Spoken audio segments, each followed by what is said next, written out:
Alors, cette correction concerne la situation d'évaluation numéro 5, qui est page 301 dans votre livre. Voilà. Donc, j'ai dû refaire cette vidéo parce qu'au début, elle ne fonctionnait pas.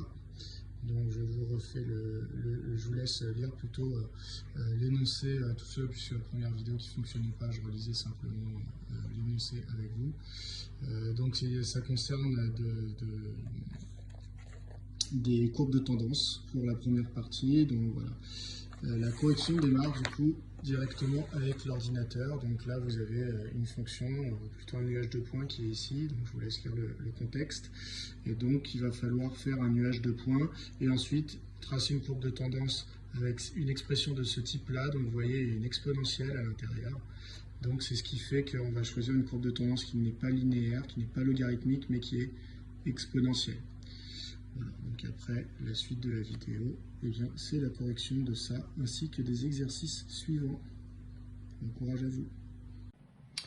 Alors, on va tenter comme ça. Donc, je n'ai pas Excel sur mon ordinateur. L'ordinateur sur lequel je l'avais a rendu l'âme il n'y a pas longtemps. Donc, sur celui-là, je n'ai pas Excel. Par contre, j'ai OpenOffice. Donc, je vais le faire avec.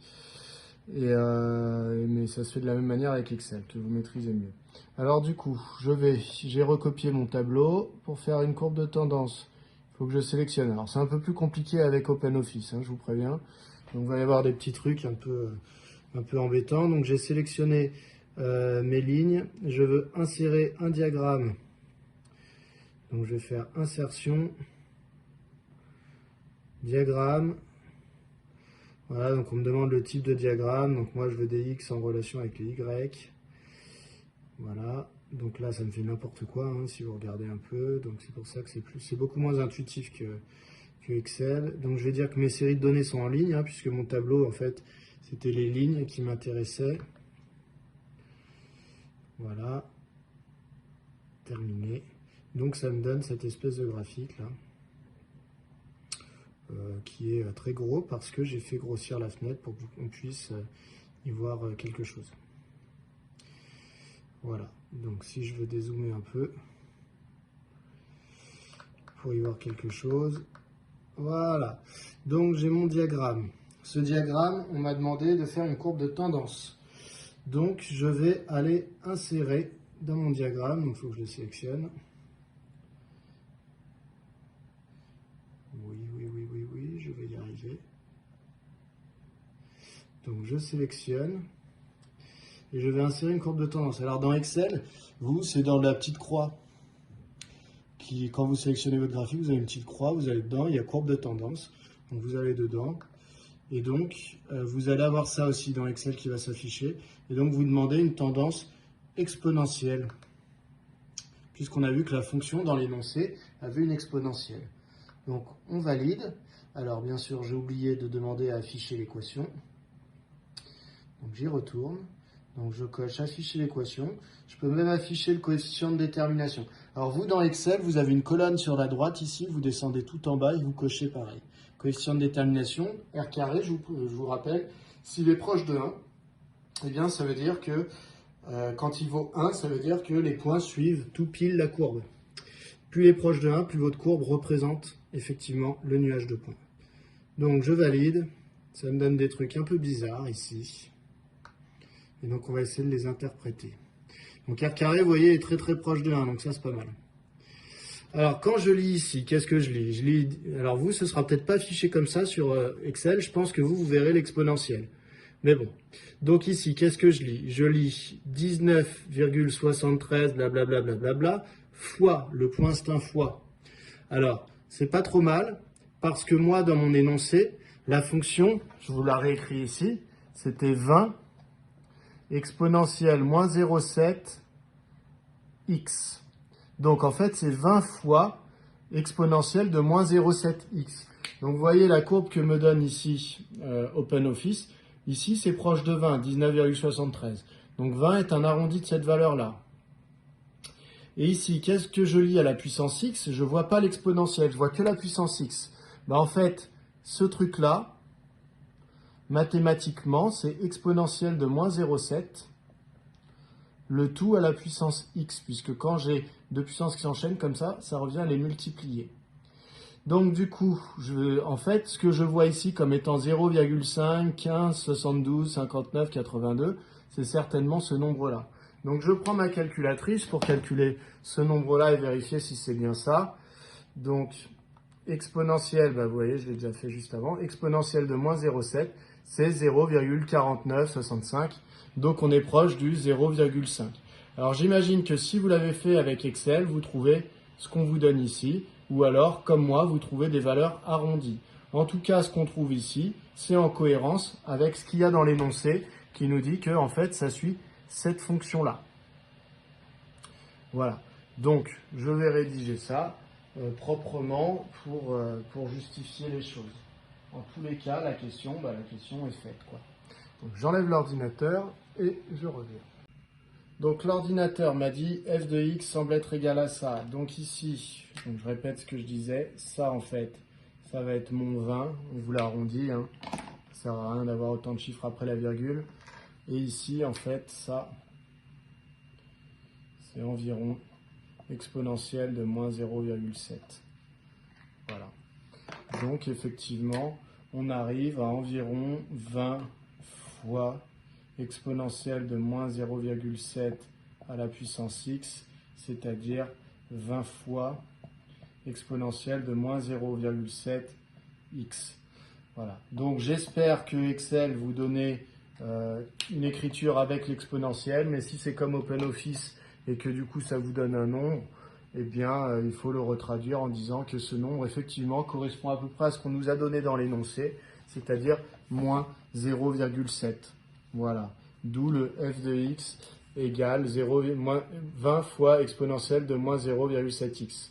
Le but de cette écriture, c'est qu'elle soit simplifiée, que ce soit plus facile pour vous après dans les calculs qu'avec des nombres comme ça. Voilà.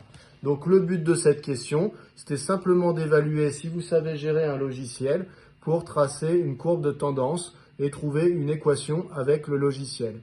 Voilà, c'est les questions qui notent votre capacité à utiliser l'informatique.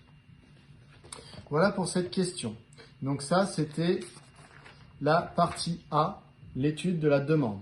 Donc maintenant, on va passer à la partie B, la recherche du prix d'équilibre.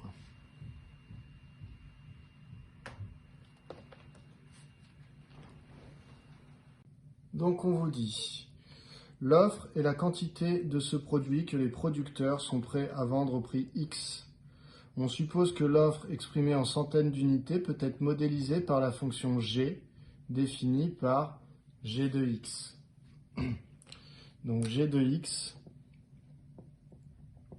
c'est égal à 0,15x plus 2,35. Je me le renote dans un coin. Donc ça, c'est l'offre. Donc c'est ce qu'on est prêt à produire pour vendre à ce prix-là, pour vendre au prix X. Et donc on avait la demande. La demande, c'était F. La demande, donc on avait dit que c'était F de X égale 20 fois exponentielle de moins 0,7 x. Voilà, donc offre, demande. Du coup, qu'est-ce qu'on nous dit? On nous dit représenter à l'aide du tableur les fonctions f et g sur un même graphique. On prendra pour x un pas de 0,1. Et oui, vous savez que dans le tableur, on ne peut pas tracer de courbe comme ça juste en écrivant g de x égale ou f de x égale. Dans un tableur, c'est vous qui devez donner toutes les valeurs de x que vous voulez tracer et en fait, ça revient à faire un nuage de points avec des points qui sont reliés.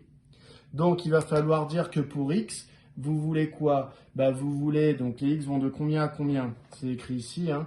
On est défini sur l'intervalle 1, 3, donc de 1 à 3. Donc x, les x vont aller de 1 jusqu'à la fin, ce sera 3. Et on nous dit quoi? On nous dit avec un pas, donc on prendra pour x un pas de 0,01. Ce qu'on appelle un pas, c'est de combien en combien on avance, comme quand vous marchez, vous faites des pas. Et bien du coup ici, x au début il vaut 1, après il vaut 1,01, après il vaut 1,02, après il vaut 1,03. Donc x il avance avec des pas de 0,01. Le but, c'est quoi? C'est d'avoir plein de points, plein de x. Donc, on va avoir plein en dessous de f de x et on va avoir plein en dessous de g de x. Donc, quand je vais faire un graphique, ça va me donner plein de points qu'après, je vais relier. Et donc, une courbe où j'ai plein de points qu'après, je relie, eh bien, ça va me donner quelque chose qui ressemble à la vraie courbe. C'est ça l'idée. Si je prends que quelques points, bah, sur mon graphique, je vais avoir quelques points, et quand je vais les relier, bah, je vais voir des segments comme ça. Ça va pas être beau. Donc, on prend plein de x différents sur l'axe des abscisses pour calculer les images. Comme ça nous donne des points, et ça nous donne ce qui ressemblera à une courbe quand on va relier les points. On verra pratiquement pas qu'on a fait en fait des segments. Donc voilà, donc je vais reprendre mon ordinateur et je vais vous refaire le tracé de la courbe.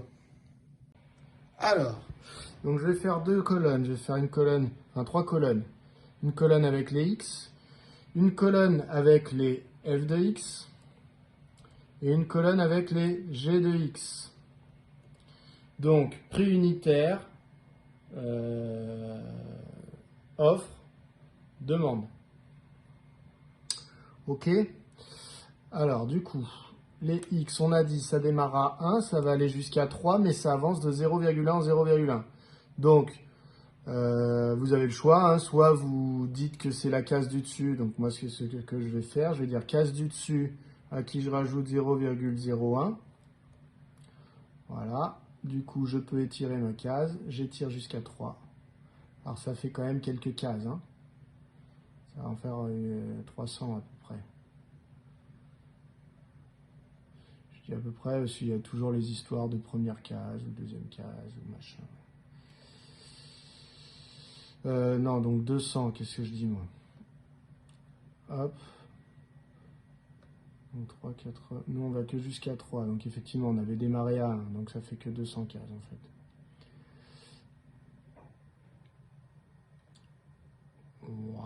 Voilà. Donc on va jusqu'à 3.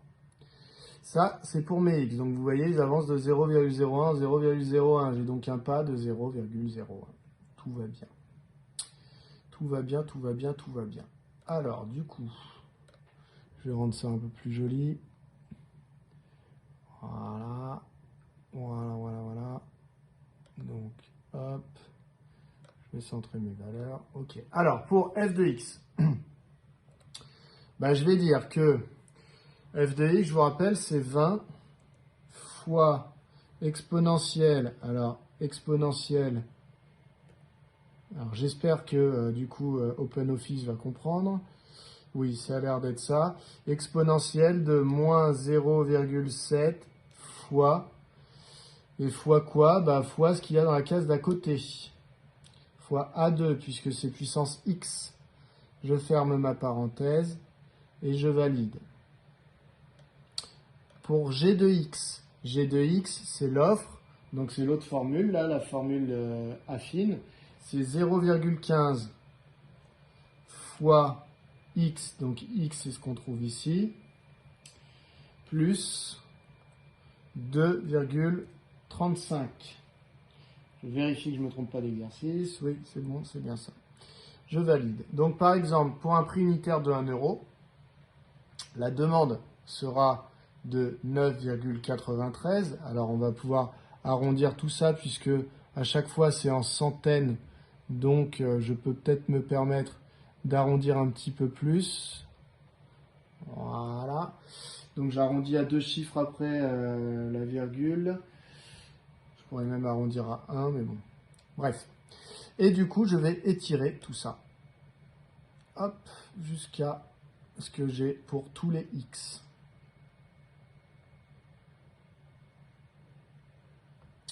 Voilà. Et donc là, ça va me faire mon nuage de points, où je vais demander à ce que x soit mon abscisse, et que f et g, à chaque fois, soient des ordonnées associées à l'abscisse. Alors, avec Excel, je sais faire, avec OpenOffice, un peu moins. Donc, on va tester. Peut-être que ça va me prendre un petit peu plus. Alors, je vais sélectionner mes colonnes. Je vais essayer de faire ça tranquillement. Je vais essayer de voir si c'est intuitif avec ce logiciel. Je vais donc dans Insertion. Hop, je veux un diagramme. Voilà, alors il me fait n'importe quoi au début. Après, je vais demander ça. Voilà. Ligne lisse, qu'est-ce que c'est?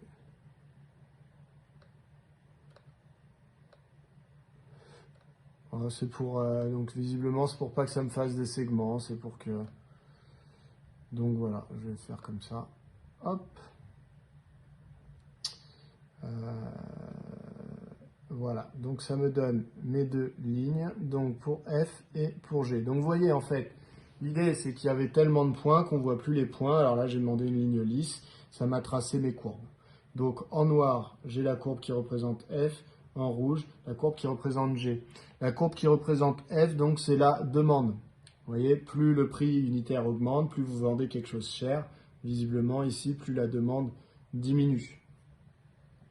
Et plus on augmente le prix, plus l'offre a l'air d'augmenter, c'est-à-dire qu'on est prêt à produire pour vendre à ce prix-là, très certainement, parce qu'on va dégager une meilleure marge. Voilà, donc j'ai mes deux courbes qui sont tracées. Ça, c'était la question 1. On m'avait dit représenter à l'aide du tableur les fonctions f et g sur un même graphique. Voilà. Alors ensuite, on me dit question 2. Déterminer la valeur de x pour laquelle la demande est de 400 unités. Donc 400 unités, puis, si on parle en centaines, puisqu'ici on a dit que c'était en centaines dans les tableaux, là ici, 400 ça fait 4 centaines. Donc c'est à 4,00. Donc on me demande graphiquement de trouver quelle était la demande quel était le prix unitaire, pardon, pour avoir une demande de 400 unités. Donc, je vais à 4, puisque 400 c'est 4 centaines. Je poursuis ma ligne ici, et je vois que, en fait, ici, quand je suis à ce point-là, ça vaut à peu près. Donc ici, sur le graphique, je pourrais trouver, puisqu'on m'a dit graphiquement, c'est par ici, on dirait. Donc, je dirais entre 2 et 2,5. Et visiblement, on est plus proche de 2,5 que de 2, donc je dirais 2,3. Voilà. Donc moi, je dirais pour 2,3 €, eh bien, j'ai une demande qui est de 400 unités graphiquement. Allez, on rédige ça. Alors, on est dans la question numéro 2.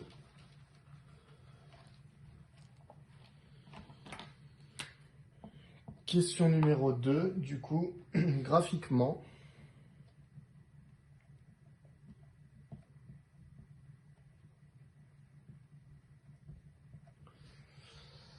La valeur de x.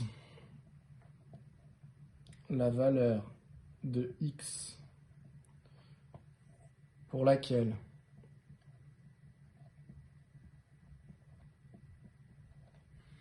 la demande est de 400 unités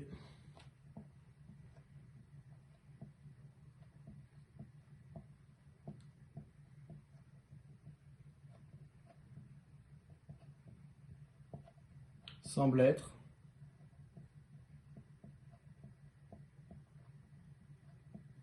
de 2,3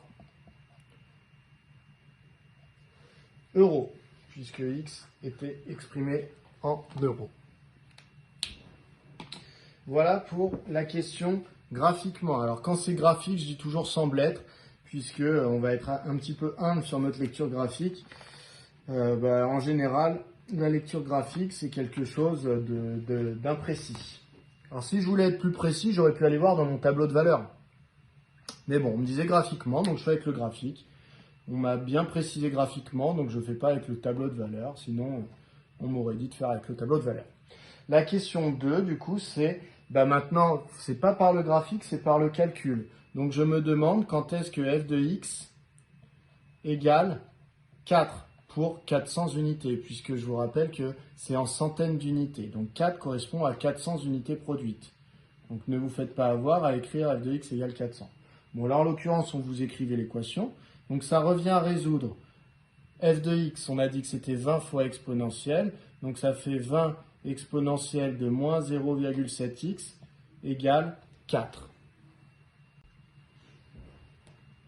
Donc, quand je résous une équation comme ça, on a appris à le faire correctement cette année, j'isole d'abord l'exponentielle dans lequel est caché le x. Donc ça me fait moins 0,7x égale 4 divisé par 20. Voilà. Donc, si je fais mon calcul, je peux le faire parce que ça me donne une valeur exacte. 4 divisé par 20, normalement, ça va nous donner 1/5, et 1/5, c'est 0,2. Donc, exponentielle de moins 0,7x est égale à 0,2. Comme c'est une valeur exacte, je peux remplacer par l'écriture décimale. S'il y avait eu plein de chiffres après la virgule, j'aurais gardé l'écriture fractionnaire. Maintenant, quand j'ai le x coincé dans une exponentielle, j'applique un logarithme népérien des deux côtés de mon égalité dans le but de neutraliser l'exponentielle et de faire redescendre le x de sa puissance. Donc c'est équivalent à ln exponentielle se neutralise, je me retrouve avec moins 0,7x égale ln de 0,2. Et donc si je veux trouver x, c'est équivalent à dire que x vaut ln de 0,2 sur moins 0,7. Alors là, je sors de mes équivalences parce que ça ne va pas tomber juste. Donc je vais dire x est environ égal à, et je vais faire le calcul qui est ici avec ma calculatrice. Donc ln de 0,2 divisé par moins 0,7, ça me donne 2,299. Vous voyez, donc si j'arrondis, ça fait 2,3. Donc finalement, notre lecture graphique a été vraiment pas si mauvaise. Voilà, et je n'ai pas triché, je ne l'avais pas fait avant. Et du coup, la lecture graphique était vraiment... je ne savais pas. Voilà. Donc voilà pour cette question. On a trouvé, en résolvant l'équation, quelle était la valeur de x pour que la demande, la demande, soit égale à 4 centaines d'unités. Donc à 400 unités. Pour ce qui est de la question 3, dans la question 3, on me dit le prix d'équilibre est celui pour lequel l'offre et la demande sont égales, donc c'est-à-dire pour lequel g de x et f de x sont égaux. Donc c'est le x qu'il faudrait mettre là-dedans et là-dedans pour que le résultat qui est ici et le résultat qui est là soient les mêmes. Déterminer graphiquement le prix d'équilibre, donc on va reprendre la courbe sur l'ordinateur, puis contrôler la réponse sur la feuille de calcul. Donc là on ira lire dans le tableau. Alors, je me remets en place ma petite installation.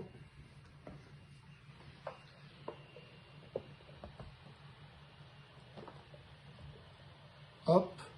Alors, prix d'équilibre, c'est quand l'offre est égale à la demande. La demande, je vous rappelle, c'est la courbe noire. L'offre, c'est la courbe rouge. Où est-ce que l'offre est égale à la demande? Quand le f de x vaut pareil que le g de x. Donc c'est ici, c'est là où elle se coupe. Là où elle se coupe, c'est donc le x, c'est l'abscisse où les images sont les mêmes. Donc où f de x et g de x sont égales. Si je fais une lecture graphique, eh bien j'aurais tendance à penser que l'offre est égale à la demande lorsque ici je suis entre 2,5, je vais y arriver, entre 2,5 et 3, mais je suis plus proche de 3. Je dirais 2,8 moi par lecture graphique. Je me trompe certainement, mais donc voilà. Par lecture graphique, le prix d'équilibre me semble être de 2,8 €. Après, j'irai voir dans le tableau. Donc, par lecture graphique, donc graphiquement,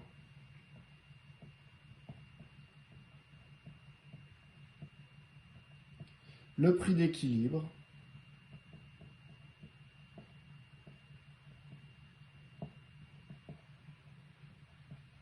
semble être de 2,8 €. Maintenant, on m'a dit avec la feuille de calcul, ça veut dire avec le tableau, hein. Donc, je reprends mon petit ordinateur et je vais aller voir, je vais remonter dans le tableau et je vais essayer de repérer dans ce tableau où est-ce que... Donc ça, c'était colonne de X, colonne de F, colonne de G. Donc, où est-ce que F de X et G de X me donnent des valeurs égales? Alors, bah, c'est où? Ici, on voit que f de x diminue. Vous voyez, ça passe de 3 à 2, ça diminue, ça diminue, ça diminue. Alors que ici, l'offre augmente de 75, 77, etc. Où est-ce qu'on est égal? Alors ici, vous voyez, à 2,80 pour un prix de 2,8 euros, la demande, elle est de 280 pièces, puisque 2,8 centaines, ben, ça fait 280 pièces, alors que l'offre, elle est de 277 pièces. Si je rajoute 1 centime d'euro, eh bien, la demande, pardon, est de 278 produits et l'offre est de 277 produits. Et quand je passe à 2,83, eh bien ici j'ai 276 et 277. Donc ça veut dire que la solution, vous pouvez dire indifféremment que c'est 2,82 ou 2,83. Vous pourriez même aller couper la poire en deux et de dire que du coup c'est 2,825. C'est certainement là que la demande est passée par 2,77. Voilà, donc moi je vais dire 2,82, je ne vais pas m'embêter. Donc ça vient m'affiner la lecture graphique, vous voyez j'avais dit 2,8. Maintenant dans la feuille de calcul,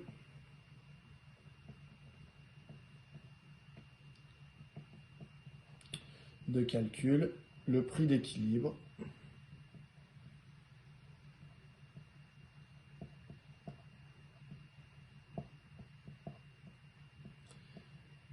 Est d'environ 2,82 euros. Si vous mettez 2,83, c'est bon aussi, puisque les deux peuvent être donnés. Après, ça n'a pas vraiment de sens de rajouter un 5 derrière, puisque on est au centime d'euro près. On n'est pas au millième d'euro près. Voilà pour cette question. Pour l'exercice 2, on va faire des probabilités. Donc, on me dit, les trois parties de cet exercice sont indépendantes. Une entreprise produit en grande série un certain type d'accessoires pour l'industrie automobile. Chaque accessoire fabriqué peut présenter deux défauts que l'on désigne par défaut A et défaut B. On prélève au hasard un accessoire de la production d'une journée. On note A l'événement, l'accessoire présente le défaut A, et B l'événement, l'accessoire présente le défaut B. On suppose que P de A c'est 0,02 et que P de B c'est 0,01. On suppose que les événements A et B sont indépendants. Bon, donc c'est vraiment l'exercice classique. On a peut-être déjà fait un bout de cet exercice ensemble, hein. Peu importe, de toute façon, ils se ressemblent tous énormément, donc on refait. Les questions 1, 2 et 3 suivantes sont des questions à choix multiples. Pour chaque question, une seule réponse est exacte. Donc ça veut dire que si jamais vous en avez trouvé une qui est bonne, vous pouvez éliminer les deux autres, hein, pas besoin de les vérifier, puisqu'il n'y en a qu'une qui est exacte. Recopiez sur la copie la réponse qui vous paraît exacte. On ne demande aucune justification. Donc pas la peine d'en donner, mais bien sûr, moi je vais vous en donner pour que j'explique ma manière de penser. La réponse juste rapporte un point, une réponse fausse ou absence de réponse ne rapporte ni n'enlève de points. Donc on a tout intérêt à répondre puisqu'on ne peut pas perdre de points. La probabilité qu'un accessoire prélevé au hasard dans la production de la journée présente le défaut A et le défaut B est. Donc ça, ces histoires de défaut A, de défaut B, etc., c'est clairement des exercices dont la résolution se fait avec des arbres. Donc, je fais un arbre. Est-ce que je présente le défaut A? Donc, on m'a donné l'événement A et l'événement B. Donc, je présente le défaut A ou je ne le présente pas. Je présente le défaut B ou je ne le présente pas. Donc, mon arbre est celui-là, puisque eh bien, je peux tout à fait présenter les deux défauts, donc A puis B, A inter B, ou ne présenter que le défaut A, A inter B bar, donc je ne présente pas le défaut B, ou ne pas présenter le défaut A mais présenter le défaut B, ne pas présenter le défaut A et ne pas présenter le défaut B. Quelle est la probabilité que je présente le défaut A? On me dit que P de A c'est 0,02. Quand je pars d'un nœud, la somme des branches doit faire 1. Donc ici, j'ai 1 moins ce qui a déjà été pris ici. Donc 1 moins 0,02, ce qui fait 0,98. Me vient à remplir les branches qui sont là. Alors le problème, c'est que dans l'énoncé, on m'a donné P de B. Sauf que moi, ici, c'est pas P de B, c'est P de B sachant A. Donc normalement, P de B et P de B sachant A sont des choses différentes. P de B, c'est quand j'ai tous les objets face à moi, quelle est la probabilité d'en choisir un qui a le défaut B. Et normalement, P de B sachant A, celui qui s'écrit ici, c'est quand j'ai devant moi que les objets qui présentent un défaut A, quelle est la probabilité d'en prendre un qui présente le défaut B. Seulement, on m'a dit dans l'énoncé que les événements A et B étaient indépendants, ce qui veut dire que le fait que l'objet présente le défaut A ne change en rien la probabilité d'avoir le défaut B. Ce qui veut dire que ici, dans cet exercice, avoir le défaut B sachant qu'on a le défaut A, c'est exactement la même chance que d'avoir le défaut B quand j'ai ou pas le défaut A. Ça veut dire qu'ici, en fait, je peux écrire P de B, mais il faut bien comprendre que c'est que parce que les événements sont indépendants l'un de l'autre. Donc du coup, c'est aussi 0,01 ici, puisque qu'on ait le défaut A ou pas, c'est la même probabilité d'avoir le défaut B. Donc ici, je pars d'un nœud, donc la somme des branches doit faire 1, donc là j'ai 0,99. Pareil ici. Voilà comment je complète cet arbre, et c'est ce qui va me permettre de faire maintenant mes calculs.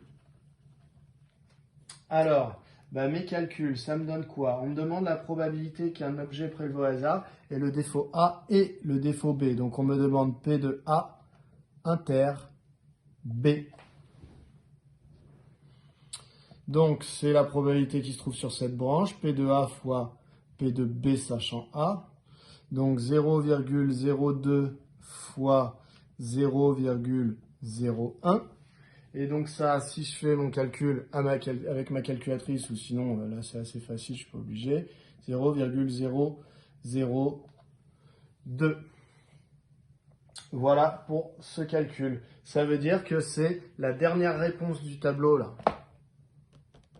C'est la troisième, réponse C. Les réponses, je vais les appeler A, B, C, comme ça au moins. Donc c'est la réponse C ici.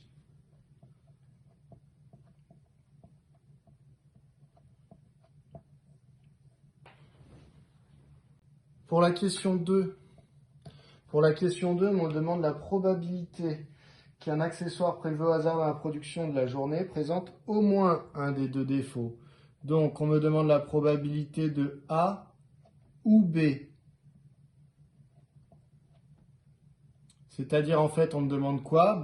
Toutes les branches où j'ai au moins un des deux défauts. Donc, la branche A inter B, j'ai les deux défauts, donc elle doit être comptée.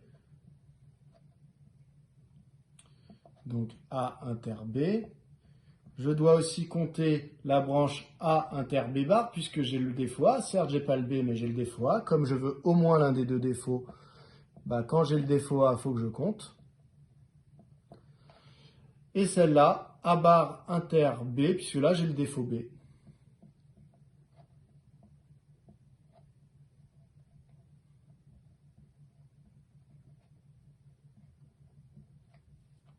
Voilà, donc je peux additionner toutes ces branches. Je verrai une autre manière de faire juste après.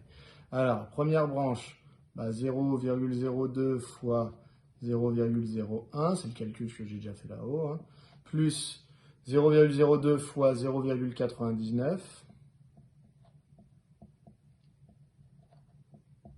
plus 0,98 fois 0,01. 0,98 fois 0,01. Si je fais ce calcul avec ma calculatrice, donc 0, donc lui c'était 0,02, non il y a un 0 encore, 0,2 plus, ici ça me donne 0,02 fois 0,99 plus 0,98 fois 0,01. Ça me donne 1. il y a certainement un souci. Oui, j'ai mal tapé ici, j'ai mis 0,98 sans mettre la virgule. Alors, qu'est-ce qui m'a mis la puce à l'oreille? Ça voulait dire que j'avais une probabilité de 1, ça veut dire que c'était improbable de ne pas avoir de défaut, ce qui est quand même bizarre. Donc, je valide et je trouve 0,0298. J'ai donc 2,98% de chance d'avoir au moins l'un des deux défauts. Donc, il y a de très grandes chances que je n'ai aucun des deux défauts.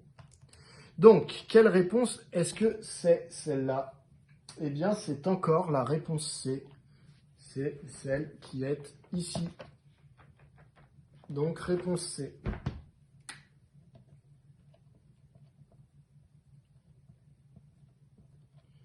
Je vous ai promis une autre méthode. Donc, je vais vous la donner. Il y a une formule que vous connaissez depuis longtemps. P de A union B, c'est P de A plus P de B moins P de A inter B. Pourquoi? Parce que A union B, quand là j'ai l'événement A et là j'ai l'événement B, c'est tout ça. Donc c'est ceux qui sont que dans A, mais aussi ceux qui sont que dans B, et aussi ceux qui sont dans l'intersection. Donc quand je fais P de A, je compte tout A. Quand je fais P de B, je compte tout B. Donc il y en a qui ont été comptés deux fois, ceux qui sont là. Donc c'est A inter B qui a été compté deux fois. Donc je le retire une fois. S'il était compté deux fois et que je le retire une fois, il est compté désormais plus qu'une seule fois. Donc du coup, ça me donne P de A, c'est 0,02, plus P de B, c'est 0,01. Et je retire A inter B, c'était ça, 0,0002. Et donc ça me donne bien 0,0298. Voilà une autre manière de faire. Comme vous voulez, de toute façon, vous n'avez pas de justifier, et puis de toute façon, les deux manières de penser sont correctes. Donc, c'est la réponse C pour cette question. Pour la question 3. Pour la question 3, on vous demande quelle est la probabilité que la production de la journée ne présente aucun des deux défauts A et B. Donc, aucun des deux défauts A et B, deux manières de faire, toujours pareil. Soit vous dites, aucun des deux défauts, c'est la branche qui est là. Donc, c'est A bar inter B bar. A bar inter B bar. Et donc, c'est égal à 0,98 fois 0,99. On calcule. 0,98 fois 0,99 et je trouve 0,9702. Voilà. Donc probabilité de 97,02%. Ça, c'est la première manière de faire. Donc au passage, on voit que c'est la réponse B.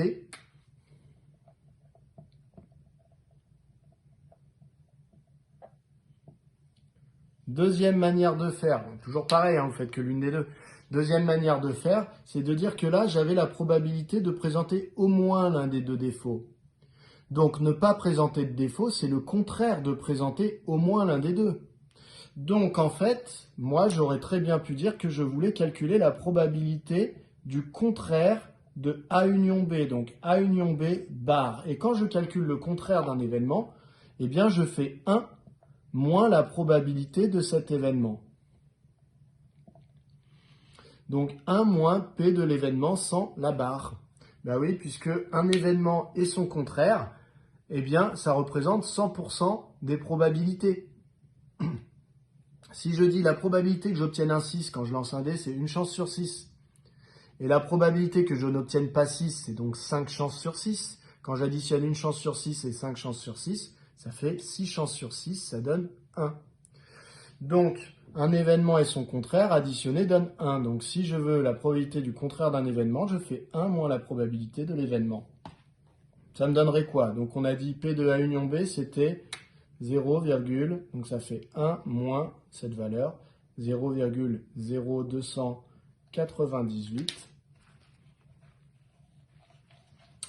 comme par hasard, je retombe sur 0,9702. La même réponse, donc réponse B.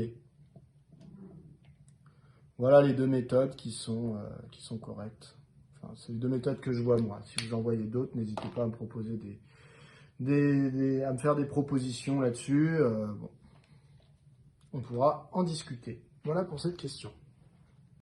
On arrive sur la partie B. Alors là, on annonce la couleur, loi binomiale. Donc, on considère un stock important d'accessoires. On note E l'événement, un accessoire prélevé au hasard dans le stock, est défectueux. La probabilité de E, c'est 0,03. On prélève au hasard 20 accessoires dans le stock d'accessoires pour vérification. Le stock est assez important pour que l'on puisse assimiler ce prélèvement à un tirage avec remise des 20 accessoires. Ça nous rappelle fortement la loi binomiale. On considère la variable aléatoire grand X, qui a tout événement ainsi défini, associe le nombre d'accessoires de ce prélèvement qui sont défectueux. Donc, je prends 20 accessoires. Chaque accessoire a une probabilité d'être défectueux de 0,03. C'est un espèce de sondage. J'interroge 20 accessoires, je lui dis « toi, tu es défectueux ?» Il me répond « oui » ou il me répond « non ». La probabilité qu'il me réponde « oui », c'est 0,03. Donc, on est clairement dans le cadre d'une loi binomiale, puisqu'on me dit que le stock d'accessoires est important pour que l'on puisse assimiler ce prélèvement à un tirage avec remise de 20 accessoires. Donc ça veut dire quand j'ai interrogé un accessoire et que je lui ai demandé s'il était défectueux ou pas, ça ne change en rien la probabilité pour le suivant d'être défectueux. Voilà. Donc je suis dans le cadre d'une loi binomiale. On me dit on admet que la variable aléatoire grand X suit une loi binomiale, donc pas besoin de le justifier. Mais par contre on me demande les paramètres. Les paramètres d'une loi binomiale, il y en a deux. Il y a N et il y a P. Il y a le nombre d'accessoires que j'interroge et P c'est la probabilité pour un accessoire qui me réponde oui je suis défectueux ou non. Donc les paramètres de la loi binomiale, N, c'est les 20 accessoires étudiés, et P, c'est la probabilité pour chaque accessoire d'être défectueux, donc c'est 0,03. Voilà mes deux paramètres pour ma loi binomiale. Pour la question 2, on me dit calculer la probabilité que dans un tel prélèvement, aucun accessoire ne soit défectueux. Donc, grand X, ça associait le nombre d'accessoires qui étaient défectueux. Donc, s'il n'y en a aucun qui sont défectueux, c'est que grand X, qui comptait le nombre d'accessoires défectueux, est égal à 0. Donc, on me demande la probabilité que X soit égal à 0. Donc, je prends ma calculatrice et je vais faire de la loi binomiale. Du coup, je vais dans distribution. Dans distribution, je vais chercher la loi binomiale. Alors, j'ai binôme FDP, binôme FREP. FDP, c'est pour les égales.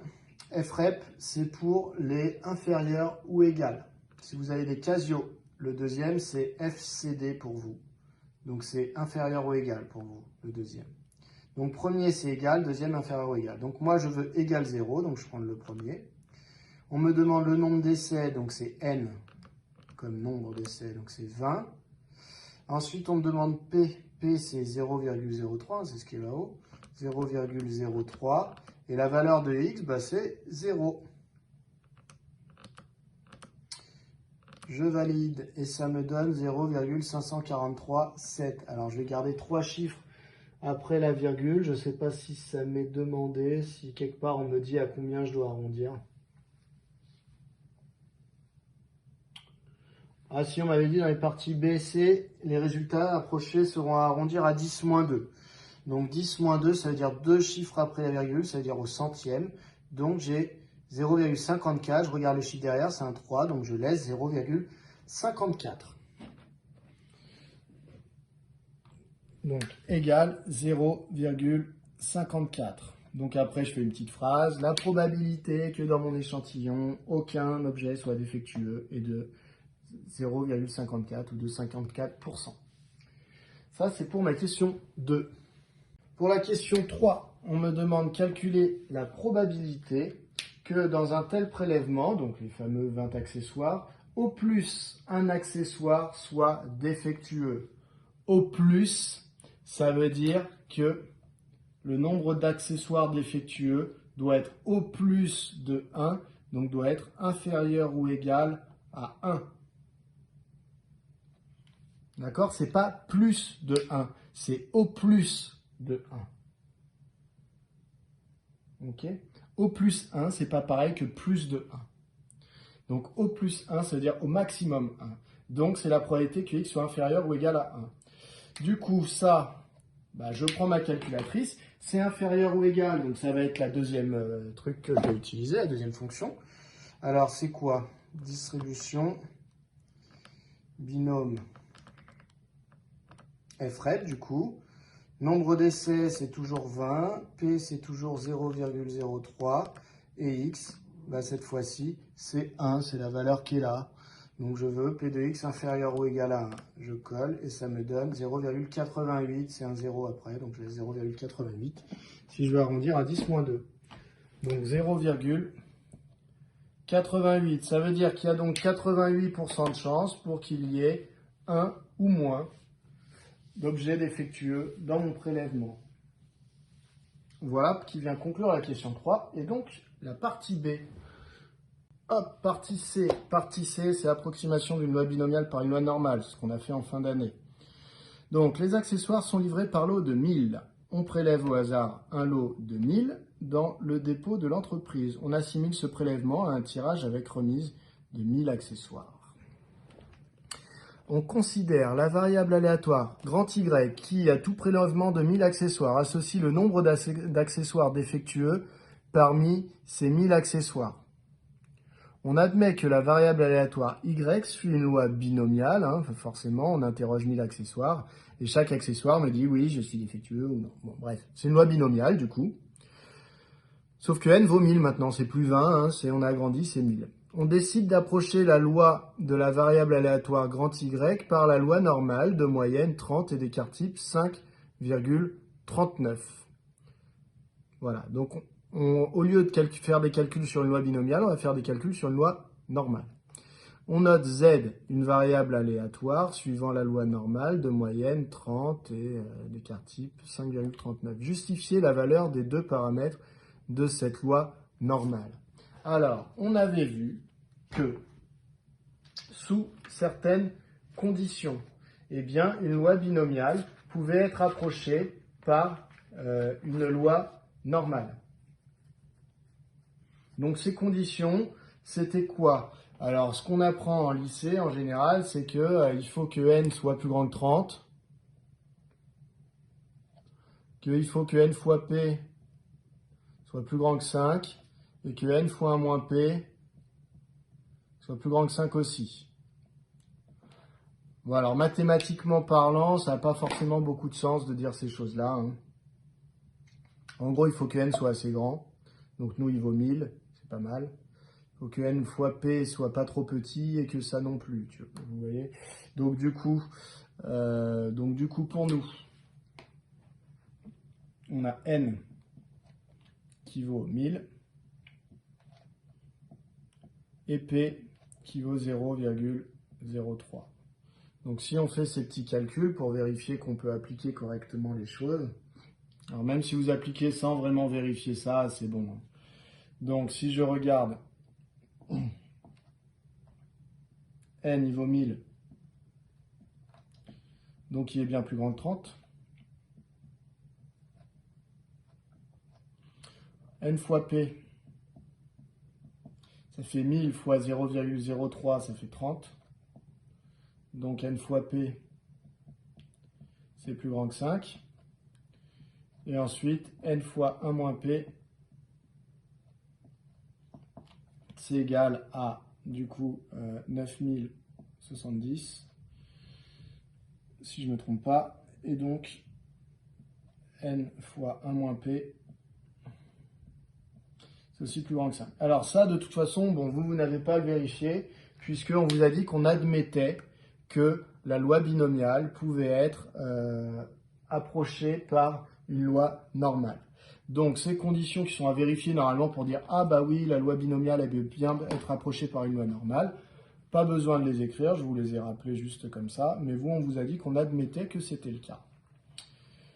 Du coup, on me demande juste de justifier que la fameuse loi normale, son mu va être égal à 30. et son sigma, son écart type, va être égal à 5,39. Alors, vous reprenez vos formules qu'on a vues ensemble, et puis je vous rappelle, tout ça c'est inscrit aussi dans votre livre, à la page numéro, je vais vous dire ça, page 250. Il y a, en bleu, il y a marqué approximation d'une loi binomiale par une loi normale, et on vous dit mu et sigma, comment ils se calculent. Bah, mu, c'est n fois p, en fait, ça c'était censé être une loi binomiale.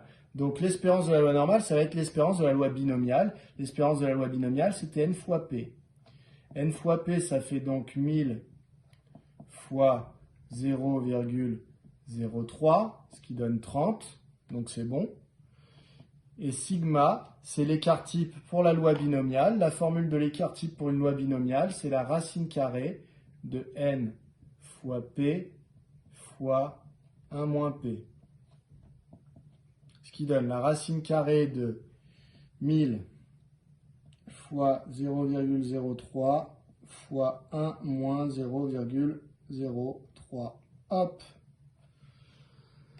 Calculatrice. La calculatrice me dit racine carrée de 1000 fois 0,03 fois 1 moins 0,03. Hop.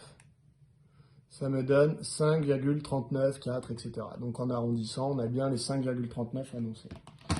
Donc environ égal à 5,39. Donc voilà, donc j'ai justifié pourquoi on avait choisi une loi normale avec ce mu et ce sigma là. C'est parce que ça correspond au mu et au sigma de la loi binomiale. Mu c'est l'espérance, sigma c'est l'écart type de la loi binomiale. Du coup, on me demande dans la dernière question du sujet, calculer à l'aide de la variable aléatoire grand Z, donc c'est celle qui suit la loi normale de paramètres qui sont là, la probabilité qu'il y ait A+. Alors A+, c'est-à-dire O+. Il y a une faute de frappe, je ne sais pas si elle est dans votre édition de livre, mais moi elle y est. Donc il y ait O+ 25 accessoires défectueux dans le lot de 1000 accessoires. C'est-à-dire calculer P de Z inférieur ou égal à 25,5. Alors pourquoi 25,5? Parce que quand vous avez votre loi normale,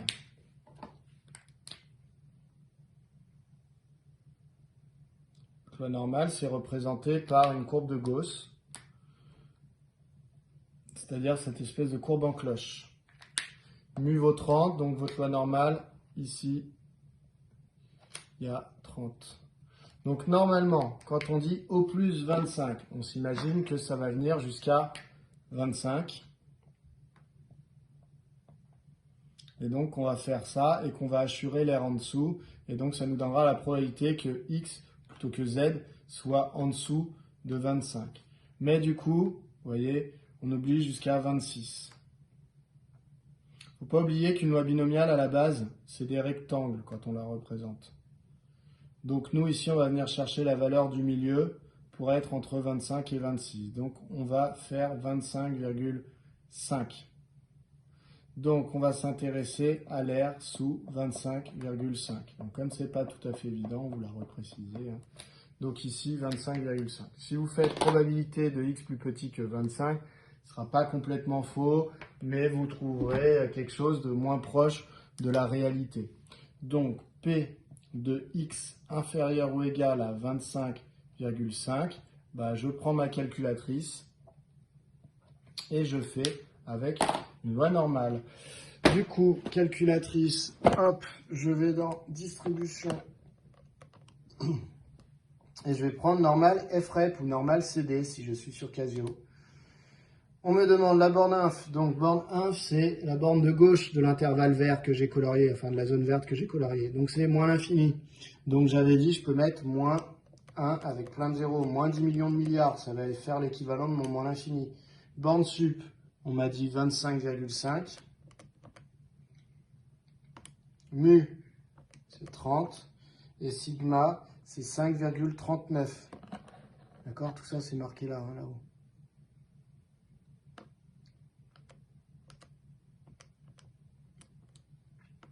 Je valide et je trouve 0,20.